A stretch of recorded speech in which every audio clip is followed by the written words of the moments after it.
आप विचारों के प्रवाह को केवल मना करने से ही रोक सकते हैं कि आपको इनमें रुचि नहीं है।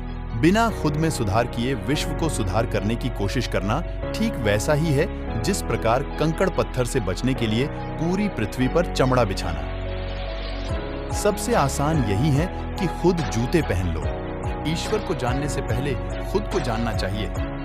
आत्मा से अलग ईश्वर की स्थिति नहीं है। यह विश्व आत्मा को न जानने के कारण ही दुखी है। सुख तुम्हारा स्वभाव है, इसकी इच्छा करना गलत नहीं है, लेकिन इसे बाहर ढूंढना गलत है, जबकि यह अपने भीतर है। इसका विचार मत करो कि तुम मरने के बाद क्या होंगे। आपको यह समझना है कि तुम इस समय क्या हो। मैंने कभी नहीं कहा कि गुरु की कोई जरूरत नहीं है। सब इस बात पर निर्भर करता है कि आप गुरु किसे कहते हैं। उसे मानवीय रूप में होने की आवश्यकता नहीं है। तुम क्यों भविष्य की चिंता करते हो? तुम तो अपना वर्तमान ही नहीं जानते हो, इसलिए वर्तमान को संभालो। भविष्य अपने आप ठीक हो जाएगा। केवल शांति का ही अस्तित्व रहता है। हमें केवल शांत रहने की जरूरत है। शांति ही हमारी वास्तविक प्रकृति है। हम इसे हमेशा नष्ट करते रहते हैं। हमें शांति नष्ट करने की आदत को बंद करने की जरूरत है। ईश्वर और अपने आप में विश्वास रखें, सब ठीक हो जाएगा।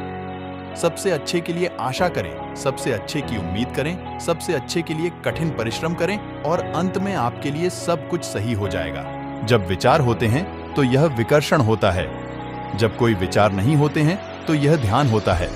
आपके मन ने आपको सब सीमाओं में बांधा है। आप मूल रूप से अनंत और परिपूर्ण हैं। हर किसी को स्वयं का एहसास करना चाहिए ताकि छुपी हुई खुशियों का भंडार खुल सके। खुद को पहचानना ये सबसे बड़ी सेवा है जो आप संसार को दे सकते हो। मृत्यु केवल शरीर को मार सकती है।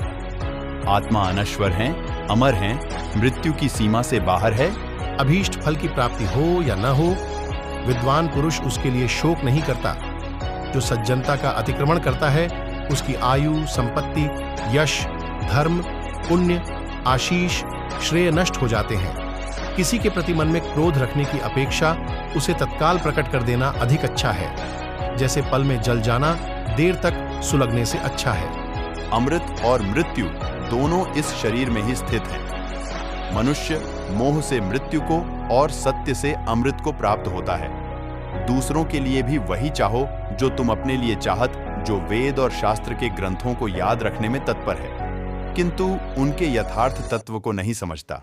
उसका वह याद रखना व्यर्थ है। जिसके मन में संशय भरा हुआ है उसके लिए न यह लोक है, न परलोक है और न सुख ही है।